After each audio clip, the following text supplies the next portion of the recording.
bilooyin kadib ugu dambeyn Elon Musk wuxuu soo xiray heshiiska uu ku iibsanayo Twitter-ka.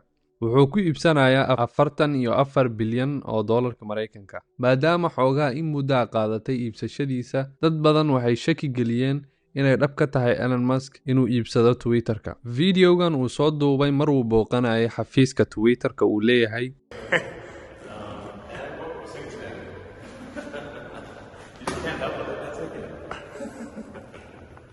wuxuuna ku dhawaaqayay let that sink in oo yeelanayso laba micno. Micnaha koowaad waa sida asba practical ahaan uu u sameeyay oo ah u ogolo waji dhaqan in gudaha loo soo dhaafiyo. Micnaha kale uu yeelanayo waxay tahay mid aan isleeyahay wuu la jeedaa maankaaga geli ama ha ka dhaadhacdo, yacni inay dhab tahay iibsashadiisa iyo la wareegida Twitter-ka. Sida uu sheegay Elon Musk, Twitter-ka waxyaabo badan ayuu ka bedeli doonaa.